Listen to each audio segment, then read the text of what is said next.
ये हूँ मधुबाबूंकर जन्मपीठ जोटा कि कटक जिलार सत्यभामापुर ग्राम रे अवस्थित। यहाँ देखु प्रवेश द्वार घर आखपाखे केते सुंदर बगीचा तैयारी कराई। ये हूँ मधुबाबूंकर स्टाचू।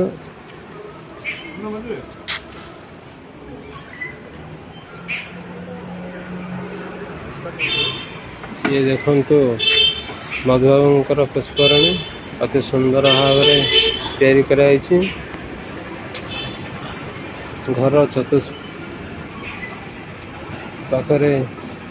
विभिन्न प्रकार गछलता रही।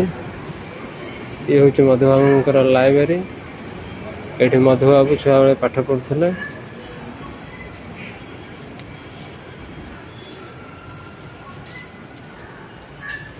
आपण मैंने देखंतु केते सुंदर बगीचा चतुर्पार्श्व रही। ये हूँ मधुबाबूंकर गृह।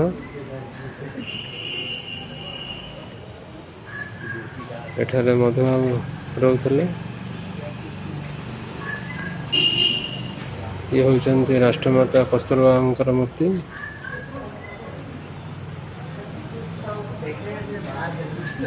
चलतु गृह भीतर प्रवेश करवा।